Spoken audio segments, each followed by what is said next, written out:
A. So Xenoblade has always been a game about subtlety and simplicity. I know it may seem kind of contradictory by the simplicity part, but at least as the box arts go and like the key art for the games, they give a very simplistic yet detailed look into what the games are about. And I kind of wanted to go over those today, just kind of appreciating the key arts of the games and how effective they are in portraying what the game is about and just the overall feel you get from them. So if you just look at all three of them here side by side, they have a common theme going on of the grassy like plain with a bright blue sky backdrop and the figures in the backdrop being tinted blue as well, so you get this nice feel. So I'm sure if you were to strip the text, strip all the characters and everything, and just have the green plane of grass with the blue sky, if you just saw that completely unrelated to Xenoblade, you're like, wait, that's the Xenoblade backdrop, that could be a new Xenoblade game. Like, it's so funny. Like, there was this one tweet Yu had made about some like random mobile gacha game that kind of used the same backdrop as Xenoblade, and like immediately just upon looking at it you can tell they ripped this straight from Xenoblade. Now this isn't like a Xenoblade thing, they didn't create like this and have like a copyright on it, but it's been so synonymous with the series since they've consistently used it for every game.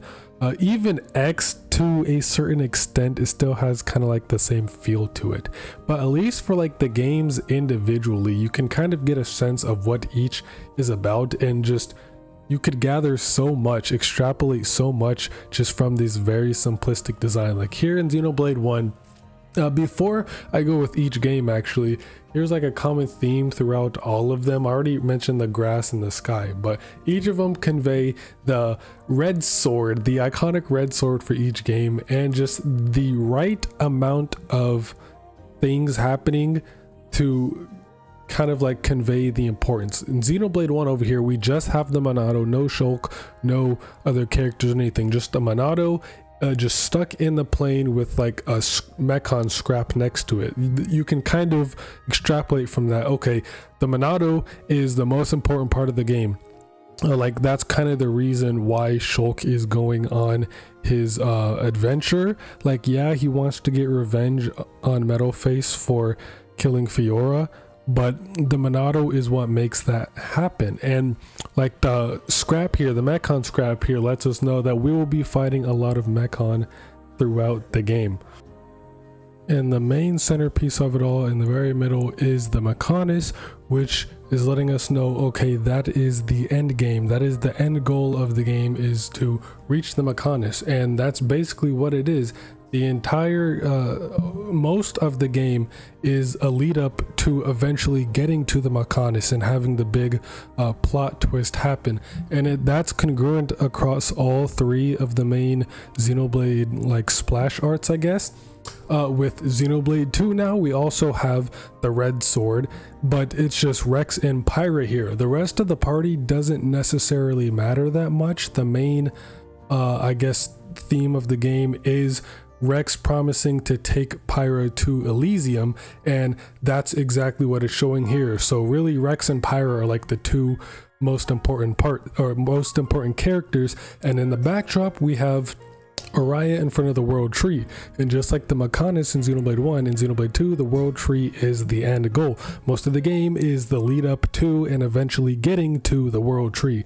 Now as for Araya's there, as for why Araya is there, I'm not really sure. Maybe they just needed a Titan just to be there, just to have a Titan there, since that is also one of the main gimmicks of Xenoblade 2 is the multiple Titans you can travel across.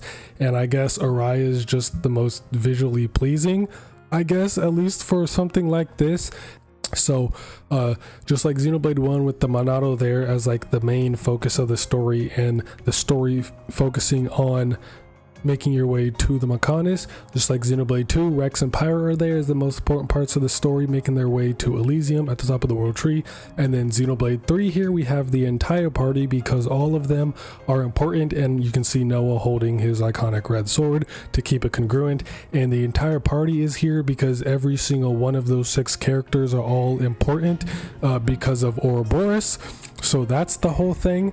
And then in the backdrop we have Araya and the Mechonis sword. Again, I'm not really sure why Araya would be there, but at least for the Mechonis sword, most of the story is leading up to and eventually getting to Sword March inside the sword, which is where the big like plot twist happens. So I really like how congruent each game is with each other, and it's even more like I can appreciate it even more considering that each game is basically its standalone story, but they all have like consistency in the theming of not only their splash art but in the game themselves.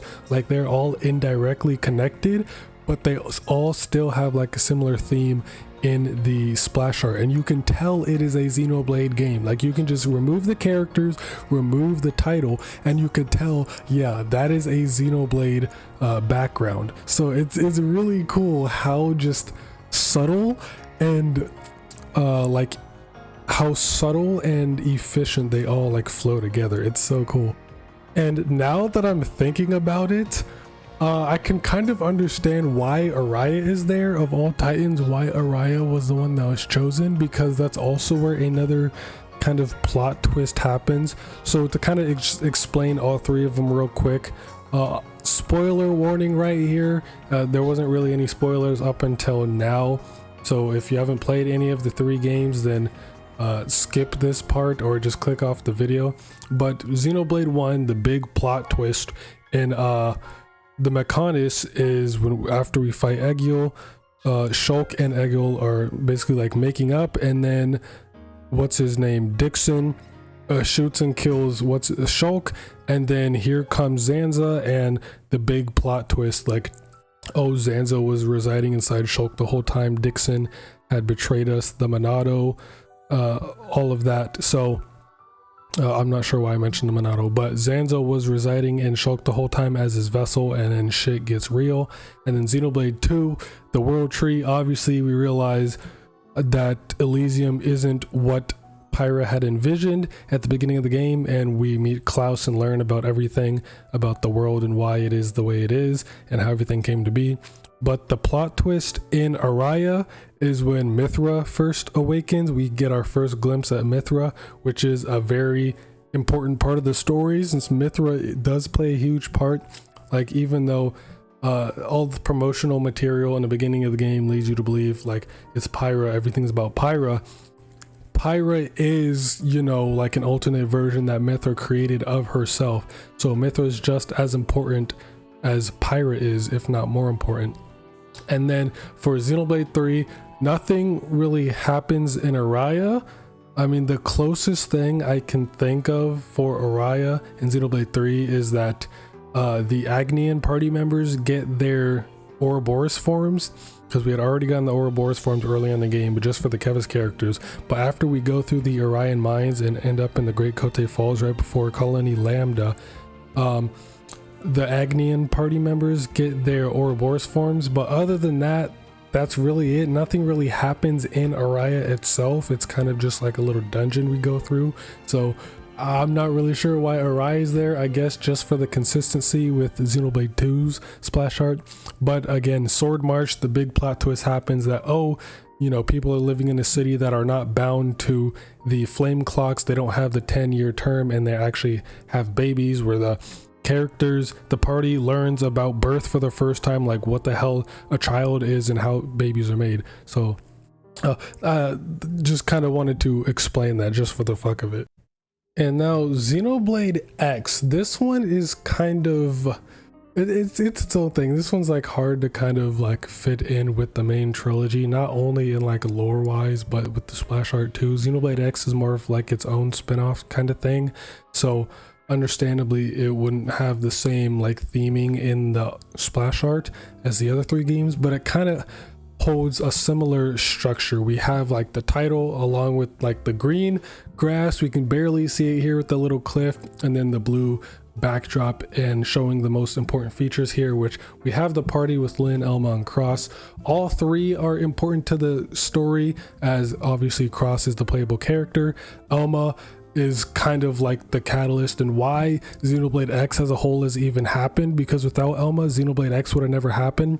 And to explain that a little bit for those who don't know or remember, Elma actually came to Earth with the knowledge that the war at the beginning of the game in the opening cutscene against the Ganglion and the ghosts, Elma knew that that war was going to happen over Earth, so she came to Earth with the technology of Skells and the Arc ships and everything to warn humanity, hey, you know, Earth's about to get fucked. So she brought that information and knowledge to Earth, helped build Skells and Arc ships, and ultimately the White Whale to leave, and then, you know, Xenoblade X happened. So without Elma, none of that would have ever happened. And even past that, with the whole Lifehold core and the big revelation at the end that Elma, you know, we got to see her true form, and she was really the only person that we know that still had their, you know, true body still intact. And she's not even human anyway, she's from a completely different race, from a different star system, and you know, she had access to the what's called Lifehold core and everything. So Elma is just a very important character in and of herself.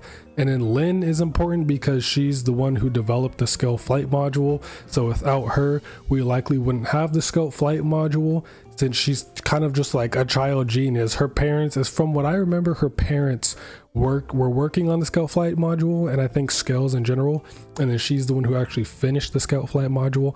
But I don't think the Scout flight module is actually needed to beat the game at all. Like, you do need it in order to like get up to a certain like frontier nav beacon, but like in terms of story wise, I don't think the Scout flight, no, actually it is, because at the very end of the game, when we find the Lifehold core, we have to like fly over the ocean and actually fly up into the Lifehold core to get in there. So yeah, without Lynn, we'd probably have no way to get into the Lifehold core.